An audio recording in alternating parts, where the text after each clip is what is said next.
au Luxembourg. Et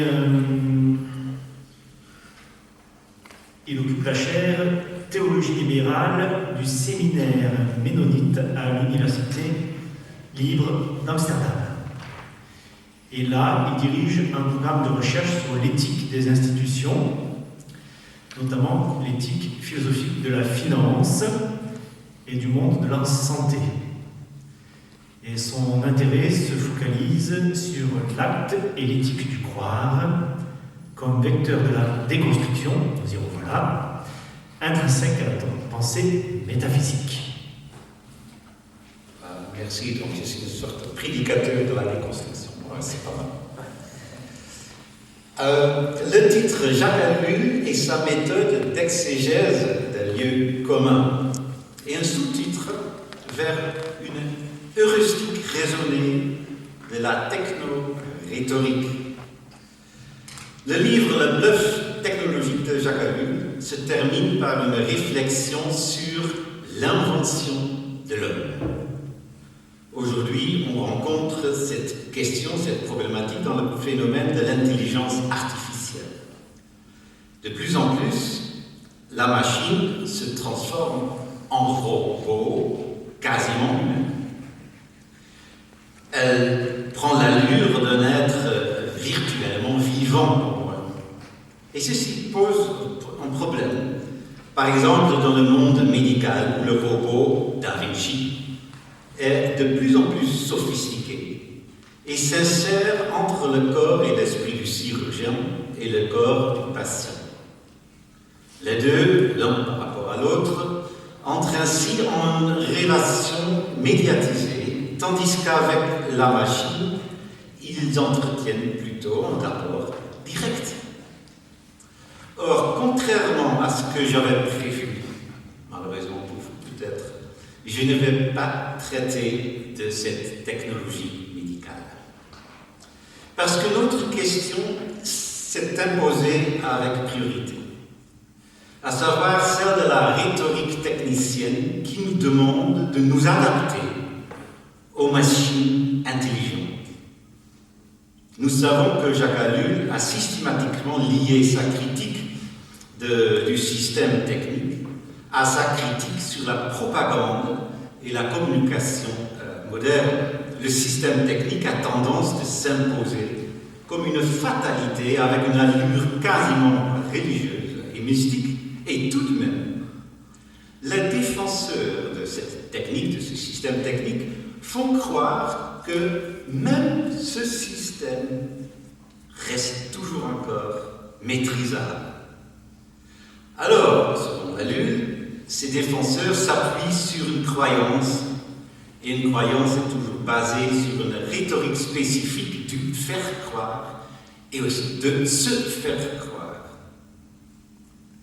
Alors, avant de pouvoir critiquer une technique comme celle de la machine opératoire Da Vinci, j'aimerais tenter de systématiser la critique sur la rhétorique numérique, la rhétorique de la technique moderne, qui tente de nous persuader de l'inévitabilité d'un avenir collaboratif entre l'intelligence humaine et l'intelligence artificielle.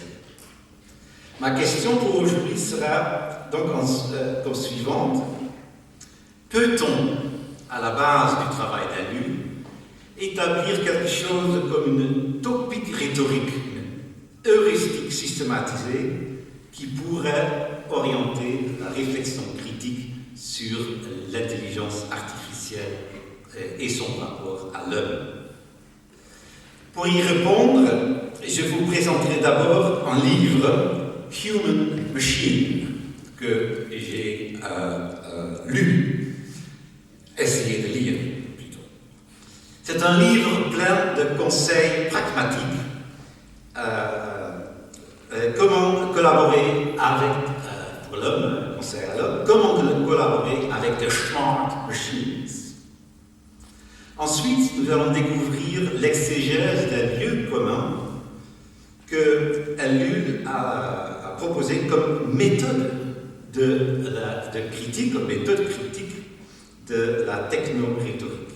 Et dans une troisième partie centrale, nous traduisons cette méthode d'ALU en un catalogue systématique d'arguments persuasifs auxquels nous soumettons le discours sur le rapport entre l'homme et le robot dessiné dans ce livre. Mais tout d'abord, Human Machine, Human plus Machine. Dans leur livre Human plus Machine, Reimagining Work in the Age of Artificial Intelligence, les deux auteurs, Paul Doherty et James Wilson, prêchent à leur propre paroisse. Tous deux, ils travaillent pour l'entreprise de conseil Extension, une entreprise qui aide des organisations à se préparer à l'inévitable réorientation 360 degrés vers l'avenir numérique. Nos auteurs définissent l'intelligence artificielle comme la technique, et je cite, une technique that extends human capability by sensing, comprehending, acting and learning. Il s'agit donc d'une notion de délimitation dont on a parlé ce matin. Il s'agit aussi de l'extension et du prolongement des capacités humaines. Cette définition de la technique robotique dépasse largement notre image classique qui définit, tendance de définir la technique plutôt d'une façon instrumentale. Avec l'intelligence artificielle, la machine ne se trouve plus devant moi comme une chose. Non, le projet se prolonge dans la machine et du coup, la technique de la machine s'invite dans le sujet. Effectivement, selon nos auteurs, on doit se préparer à l'avenir à une fusion, voire à une symbiose entre homme et machine robotique. Ils expliquent que cette interpénétration mutuelle signifiera une nouvelle phase dans l'évolution industrielle de l'homme. La première phase était c'était celle de Henry Ford, qui consistait en une standardisation des processus de production. La deuxième phase, encore un peu simple, consistait dans l'automatisation des processus. Mais maintenant, la grande troisième phase, c'est celle de la robotique. Elle demandera de l'homme une qualité, à savoir, et je cite littéralement, l'adaptation. L'homme devra apprendre à s'adapter au robot, tout comme il va apprendre à sa machine intelligente de s'adapter à lui-même, à l'homme. C'est donc une utopie, peut-être plutôt une dystopie, où les deux auteurs, les deux partenaires, la machine et l'homme, vivront d'une manière symbiotic partners. La machine ne remplacera pas l'homme, non, mais la machine va devenir son collaborateur ou collaboratrice fidèle. Mais pour cela, il faut donc que l'homme apprenne à améliorer sa compétence relationnelle, relational compétence relationnelle, très éthique, mais avec les machines. La rhétorique du livre Human Machine est parlante, et je vais y revenir tout à l'heure. Deuxième partie, la fonction sociale des lieux communs, la découverte d'une méthode par Jacques Ellul. Ayant un tout autre visée, à l'époque, Ellul confirme que la technique ne fonctionne que si elle est acceptée par l'homme. Si l'on y croit, la science et la technologie repose sur une croyance, explique-t-il dans La foi au prix du doute. Et je cite, « En fait, aucun pur rationalisme n'existe. Il faut toujours commencer par croire en la raison. » Fin de citation. Or, comment rendre cette technique acceptable? C'est la tâche de la propagande. Et cette propagande s'appuie sur le désir humain de créer des mythes explicatifs. Déjà en 1948, Ellul voyait l'homme qui se perdait dans un flot d'images, un flot d'informations. Mais comme l'homme a besoin de cohérence et de compréhension pour survivre, presque automatiquement il y avait des mythes explicatifs qui émergeaient, tels que l'idéologie communiste, le mythe de la bourgeoisie, le mythe de l'humanisme libéral, mais aussi le mythe technologique. Ces mythes réconfortent l'âme toujours inquiète. Et en plus, la croyance à de tels mythes est aussi indispensable pour un bon fonctionnement de notre société. Car pour communiquer, il faut pouvoir partager au moins un horizon de compréhension non discutable. D'où l'intérêt, selon Ellul, d'étudier des lieux communs. Parce que les lieux communs résument en quelque sorte notre croyance partagée qui fonde notre sociabilité.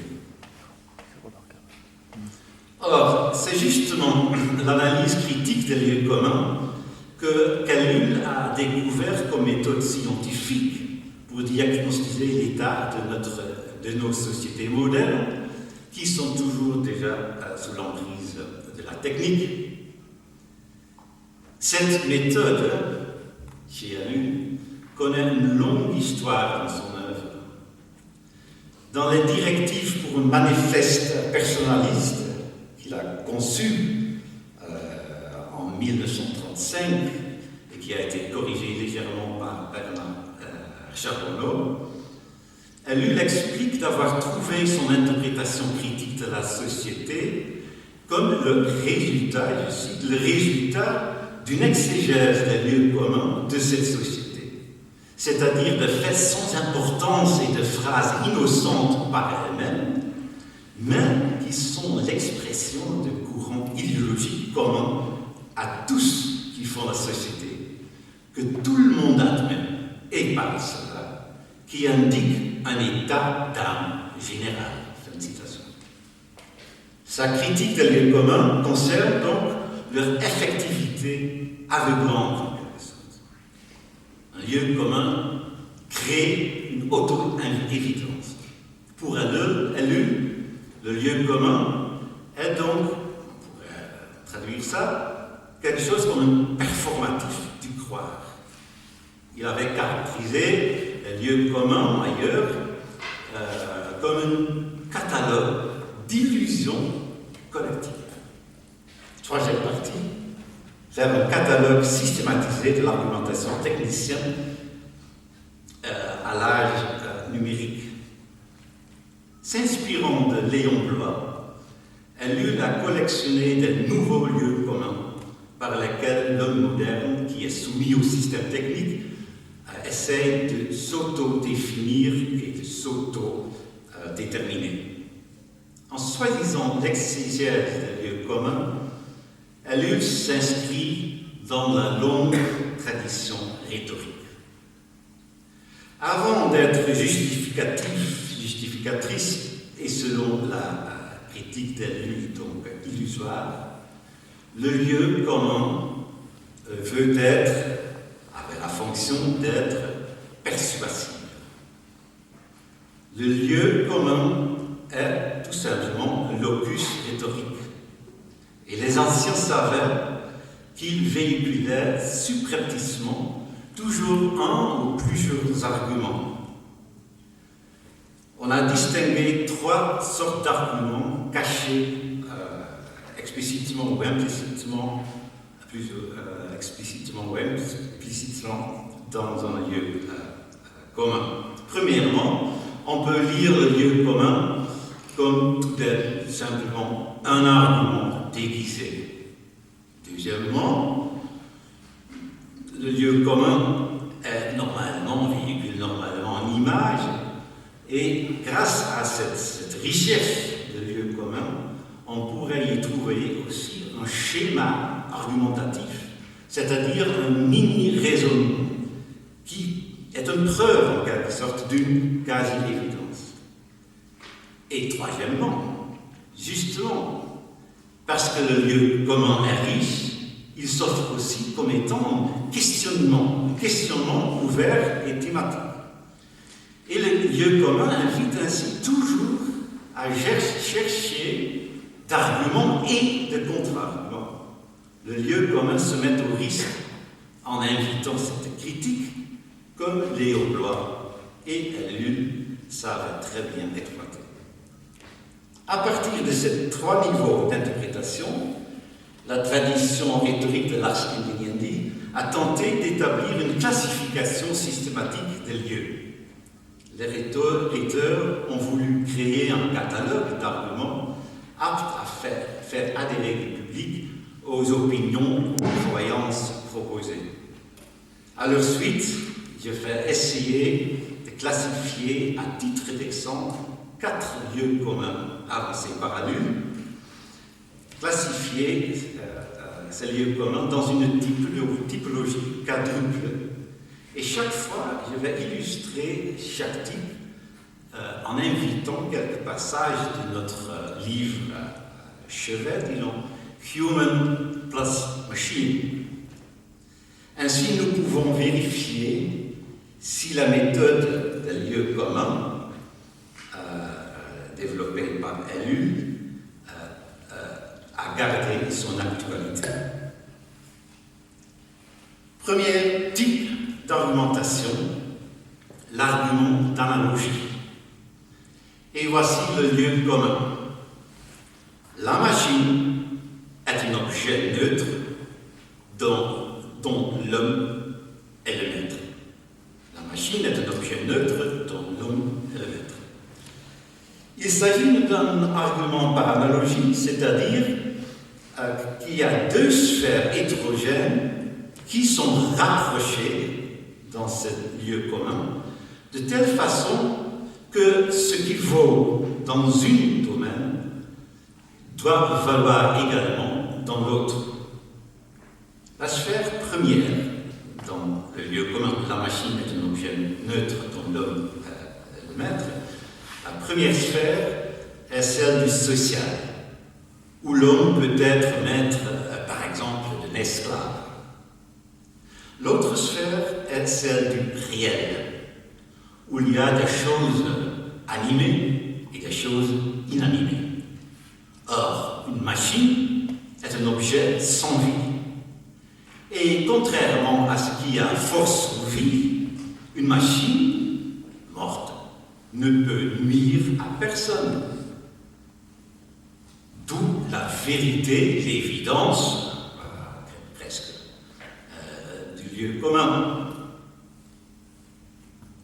Il faut savoir quand même, question critique, chaque lieu commun invite aussi à une critique, il faut savoir quand même si ça fait sens de parler d'un maître quand la chose maîtrisée ne vit pas. Mais bon, on ne va pas poser cette question critique, sinon le lieu commun ne fonctionne pas. Mais cette schématique rassurante, cachée, mais il y a une schématique rassurante cachée dans le lieu commun, qui ouvre donc, comme j'ai montré déjà, un champ de questionnement. Un premier état de stasis, comme disent les lecteurs, peu importe, un premier exemple d'un questionnement, c'est le questionnement de conjecture qui concerne la représentation du réel. Est-ce qu'on peut se demander avec Ellul, chaque machine est neutre? Et je cite, la réalité c'est d'abord qu'il n'y a pas une machine, mais des centaines de machines qui entourent l'homme et créent autour de lui un monde nouveau. C'est l'argument du système technique. Une certaine machine peut être un objet neutre, une sphère machinale ne peut plus. Autre exemple, de stasis, questionnement de récusation. Où est-ce qu'on trouve réellement cet homme dont parle le lieu commun? Qui a vraiment la compétence de juger la neutralité technique? Et de nouveau, je cite Lune. Comment l'homme pourrait-il prétendre maîtriser la machine, la technique, et l'obliger à suivre ses propres voies, alors qu'avant même d'avoir pris conscience du problème, cet homme est déjà transformé, adapté à la machine et structuré par elle. Donc, l'homme qui maîtrise existe probablement uniquement dans le lieu commun qui le fait vivre et où cet homme a la fonction de rassurer l'homme réellement existant. Et pourtant, je crois, le schéma du lieu commun qui couple la neutralité technique à la maîtrise humaine continue à être la clé de voûte de la rhétorique numérique, la rhétorique qui défend la technicité de l'intelligence artificielle. Car l'homme ne peut pas se permettre de ne plus croire à la vieille rassurance. L'homme maître la machine. C'est l'image de l'homme qui se rapporte à la machine comme l'âme se rapporte au corps. Regardons maintenant un exemple tiré de Doherty et Wilson.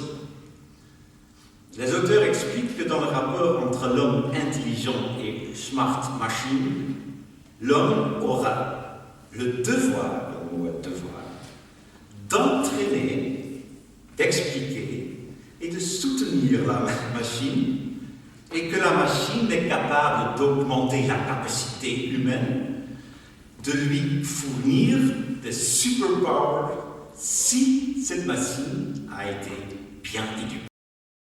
Doherty et Wilson définissent-ils l'homme et la machine en termes d'entité simple? Ne voit-il pas, on peut demander avec elle, que les deux, l'homme et machine, font déjà partie d'un système technisé depuis très longtemps? Et ne voit-il pas qu'une machine, une fois instruite par un maître, historiquement définissable, sera confrontée après avec d'autres humains qui doivent se plier quand même à cette programmation? Et notre expérience d'Internet, c'est une expérience quotidienne qui le prouve. Deuxième type d'argumentation, l'argument d'autorité. Un deuxième exemple d'un lieu commun technique est le suivant. L'attitude courante est de critiquer la technique. L'attitude courante est de critiquer la technique. Si vous avez envie de pleurer, c'est le moment. À première vue, il n'est pas question d'autorité. Mais il faut creuser un tout petit peu pour trouver l'argument caché qui concerne le technicien comme sujet d'autorité. Comment cette autorité de technicien est-elle construite? Par un topos de valeurs qui oppose l'attitude courante et la technique, c'est-à-dire la majorité face à une minorité. Ce schéma argumentatif cache une autre, cache une thèse irrécusable, parce que n'est-il pas vrai, n'est-il pas très chrétien de croire que la vérité se trouve là où un sujet est prêt à souffrir pour cette vérité?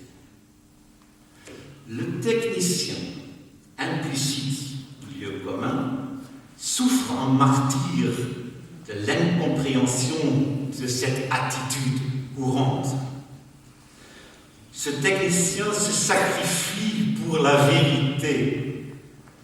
Tout l'imaginaire antique remonte l'imaginaire d'un chercheur brillant, mal compris par son entourage, par nous, disons, étudiants.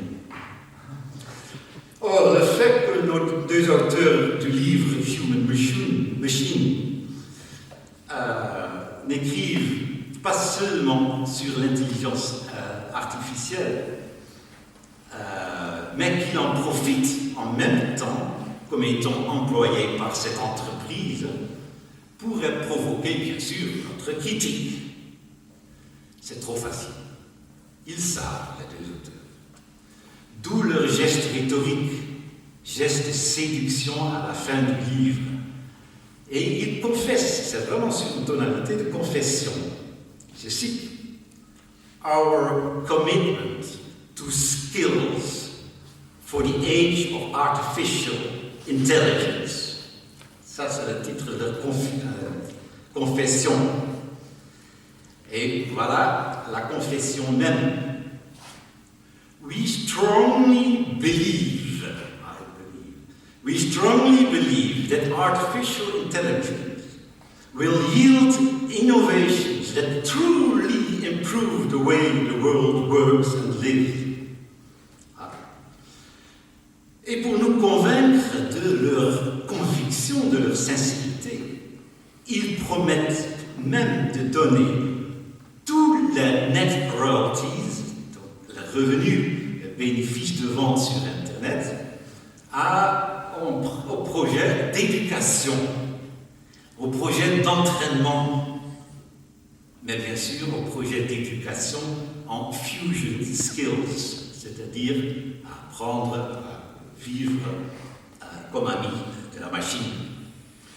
Donc ce geste généreux, en fait, n'est rien d'autre.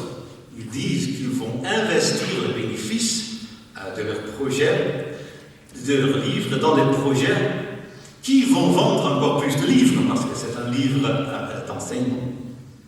Mais la cloche rhétorique a sonné, les sujets techniques se sacrifient pour la technique, et donc cette technique doit être vraie et fiable.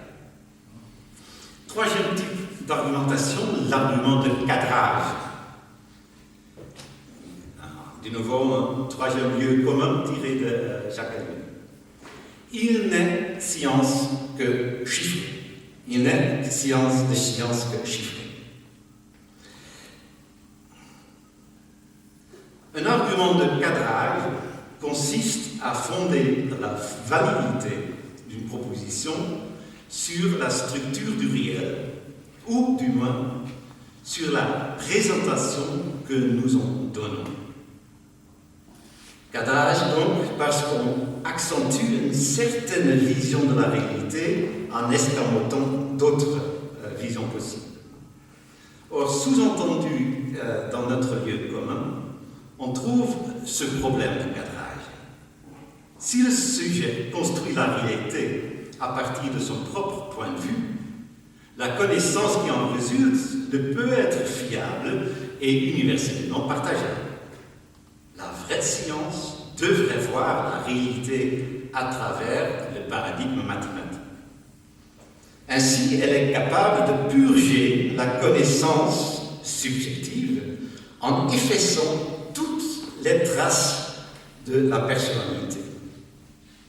Ce schéma argumentatif relate la neutralité mathématique à l'objectivité du réel et l'objectivité du réel à la vérité, pour laquelle cohérence, homogénéité et permanence sont les mots-clés. Pourtant, le lieu commun provoque aussi un questionnement critique.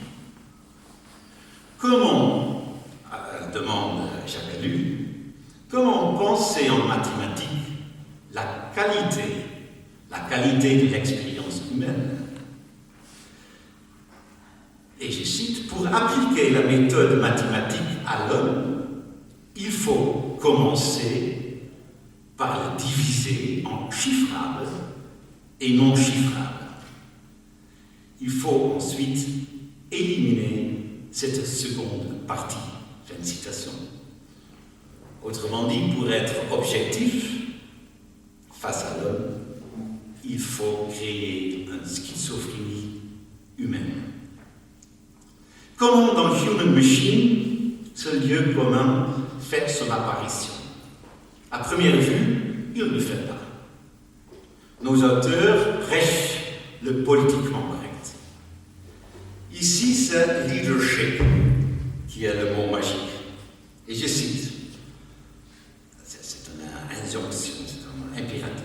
Il dit, Firms need to pay close attention to ensure that the employees working with artificial intelligence systems don't lose a sense of agency and that those individuals develop a heightened sense of empowerment in decision making. Les employés travaillant avec Smart Machines ne devraient jamais perdre le sens d'initiative, leur capacité décisionnelle et même leur créativité. Tout de même, le critère mathématique continue à dominer, car l'intelligence artificielle et les produits doivent se calculer. Elle est une affaire numérique. The system must generate explainable results, promote algorithmic accountability, and eliminate any biases. Aucune question dans le livre a été posée pour savoir si les datés gérés par l'algorithme et les données qui en résultent ont une valeur en soi.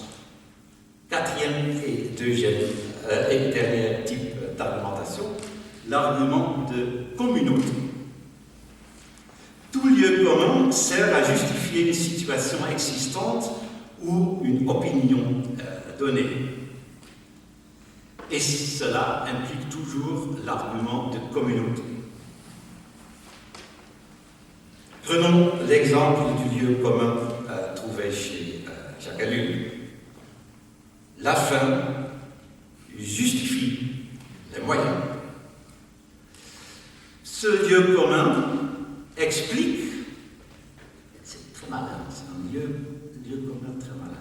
Ce lieu commun explique comment une justification se crée, mais cette explication en soi sert justement à justifier ce type de justification. Appliqué au système technique, ce lieu commun range la technique du côté des moyens, en laissant en suspens ce qui pourrait être la fin. On entend souvent la technique n'est qu'un outil qui sert à réaliser une fin et œuvre. Ainsi, la détermination de la fin est extériorisée de la sphère technologique même. Et selon ce raisonnement, il est inconcevable que la technique s'impose comme une fin en soi. Et je pense que ça, c'est une discussion vraie pour la technologie. Est-ce que la technique s'impose comme fin en soi ou pas? Ellul analyse ce lieu commun en profondeur. D'abord, il nous dit très simplement qu'il est faux. Le sauvetage écologique, par exemple, est une fin, même noble et nécessaire, mais cette fin ne pourrait en aucun cas justifier le massacre, disons, de la moitié de la population mondiale, qui serait quand même une sorte de début de solution. Alors que la fin justifie les moyens, ne peut être vrai seulement si la fin et les moyens sont vidés de toute spécificité qualitative. On retrouve de nouveau cette prémisse de neutralité. Ensuite, selon Ellul, le lieu commun a pour fonction d'escamoter la question de la justification de la fin. Comment comment pense-t-on fin? Comment justifier la fin de quelque chose? Comment autrement que par les faits et par la présupposition communautaire qui est véhiculée par tout lieu commun. Or, souvent, peut-être trop souvent, cette justification n'apparaît d'être rien d'autre qu'une croyance illusoire et partagée. La fin justifie les moyens contient la prémisse qu'on a déjà trouvé un accord, nous, ensemble, anonymement, sur la fin. Dans ce sens, il s'agit effectivement d'un argument de communauté. Human and Machine nous en fournit un exemple parlant. En aucun moment, le livre questionne la raison pour laquelle la fin, à savoir l'augmentation de la capacité humaine, est souhaitable ou même nécessaire. Cette fin de croissance, d'augmentation de puissance est présentée comme un accord accompli communautairement, universellement et donc indiscutable. Je viens à une sorte de conclusion. En analysant des lieux communs, Jacques Ellul a pu critiquer les mythes justificateurs du système technique de son temps. Il les a attaqués par l'intérieur, ce qui a fait de sa critique, voilà, maintenant je commence à faire une prédication, ce qui a fait de sa critique, structurellement parlant, une véritable déconstruction. Cependant, c'est une chose de critiquer, c'est encore une autre chose de trouver les arguments persuasifs qui permettent d'articuler et de fonder une telle critique. Si le système technique fonctionne comme une apologétique, la critique ellulienne risque également d'être entendue comme une apologétique. Chaque époque et chaque société produisent ses propres lieux communs, ses propres expressions de ses mythes fondateurs. Mais le schéma apologétique derrière ces mythes s'avère comme étant comparable, à condition qu'on arrive à les détecter. Or, pour les trouver, les construire, déconstruire, il nous faut donc une heuristique systématique.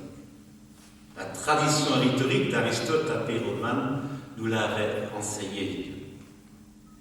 Dans ce propos, j'ai essayé de faire rien d'autre que d'esquisser les contours de ce qui pourrait devenir un jour une telle heuristique, une telle préparation heuristique à une critique du système technique. Cette heuristique nous servira à continuer à l'avenir le travail de Jacques Ellul, même à notre époque où le système numérique fait semblant d'évoluer dans la humanisation technique. Même à notre époque où l'on commence à nous instruire comment nous adapter aux désirs de notre partenaire, notre ami, messieurs, madame, le robot. Je vous remercie.